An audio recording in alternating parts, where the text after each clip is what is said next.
Hello guys! Hello water sign, hello Pisces, Scorpio, and Cancer.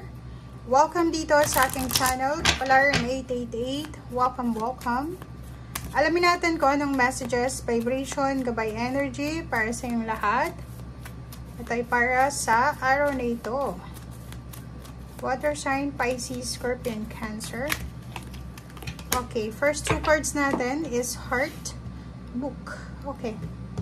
So, dalawang taong nagmamahalan nito.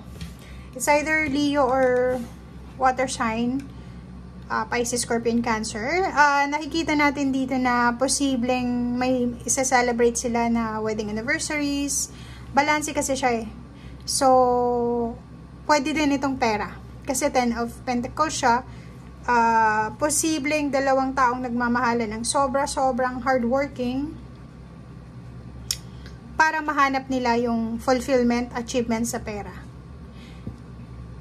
Nakikita ko sir dito na busy kayo sa araw na ito sa pagpaplano kung paano nyo mapagtatagumpayan itong pinasok nyong business or pinasok nyong investment or kung ano man tong plano nyo para sa financial. Comment down below if resonated ka.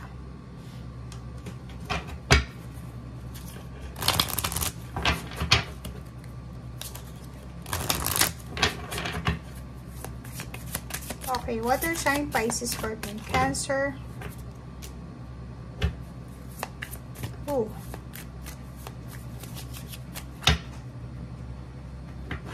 Oops.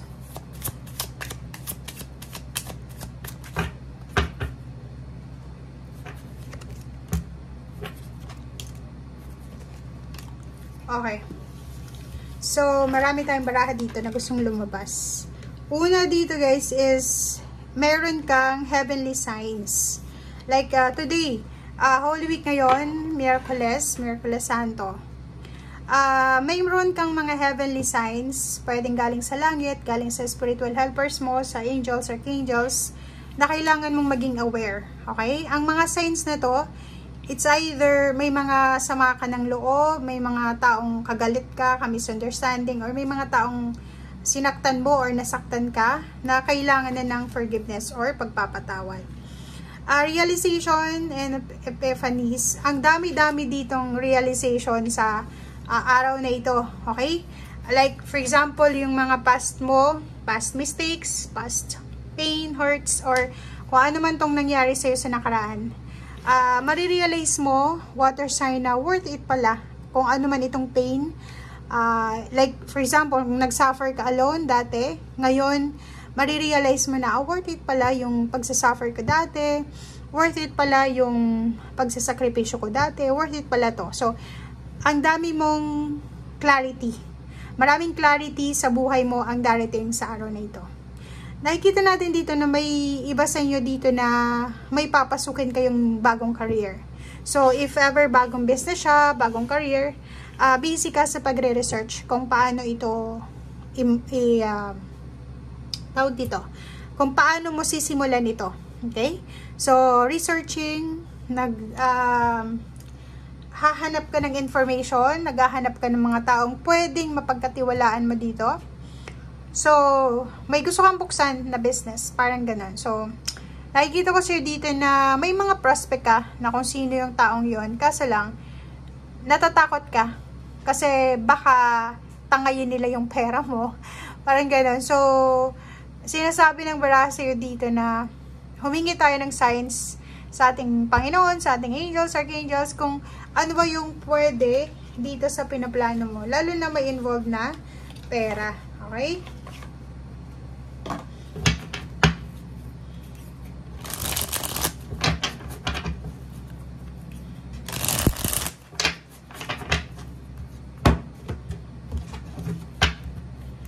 Okay. Impress card. Nakikita natin dito guys na yun. If ever buntis ka, take care of your body, take care of your health. Ang dami mong bagong ideas dito. Kasi ang impress card is, ano siya, mga abundant mindset. Diba? Abundant inspiration. Mas lalo kang magiging inspired. Mas lalo kang magiging motivated sa araw na ito. Ang dami mong plano. Sobrang plano. napakarami mong gustong gawin, napakarami mong gustong subukan, napakarami mong gustong pasukin, puntahan, parang ganon. So, nakikita natin dito yung excitement, at the same time, fulfillment. Kasi 'di ba, hindi pa nangyayari, pero excited ka na. Okay, 9 of Wands. Mayroong iba sa inyo dito na pwedeng maraming napagdaanan sa nakaraan. Like relationship, maraming relationship ang nasira.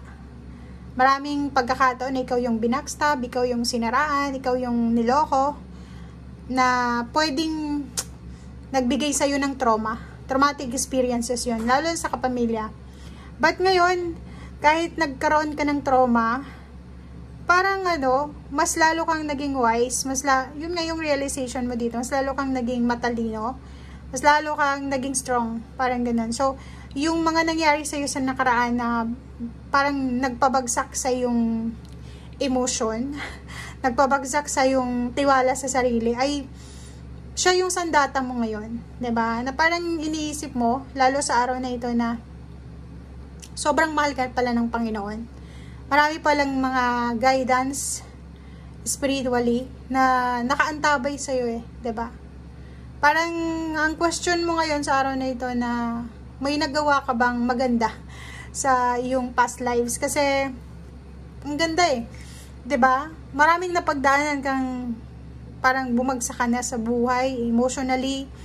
Pwedeng iba sa inyo dyan, pinagtulungan ng kapamilya, mag-isa lang sa buhay na nagtrabaho, nagtaguyod, nag-aral, and then ngayon parang nakikita mo na tagumpay ka 'di ba?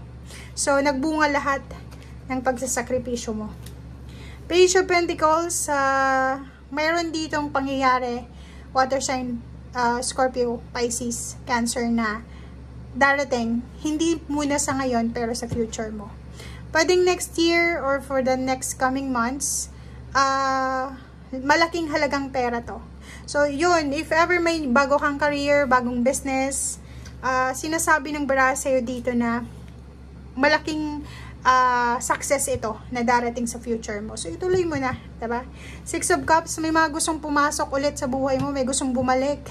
May mga tao sa paligid mo na naging parte sila ng buhay mo. Like, sinaktan ka nila, binackstab ka nila, siniraan, niloko sa pera, and gusto nilang bumalik sa buhay mo. Sinasabi ng barasa dito na no.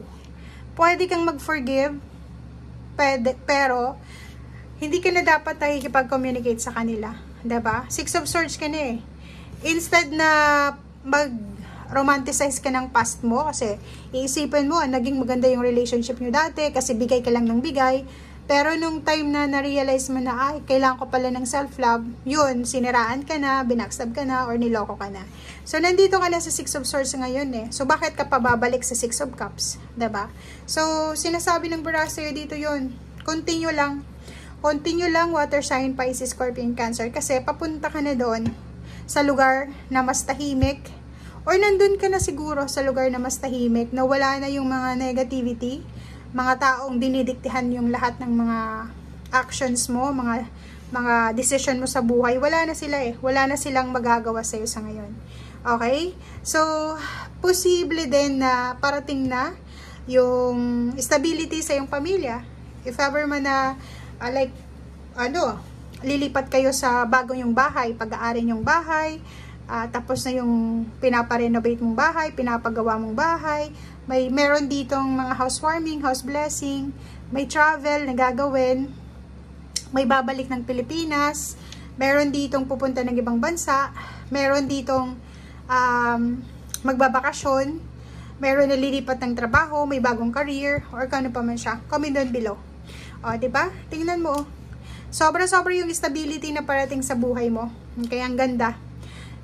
Emotionally, sobrang magiging maayos ang takbo ng pamilya mo. Magiging sobrang peaceful. Next is makakaalis ka sa mga stagnation. Or pwedeng nakaalis ka na, pero may mga pilit pumapasok ulit na hindi mo na dapat binibigyan ng pansin. Nakikita ko sa'yo dito malaking halagang pera, eto, na darating sa'yo.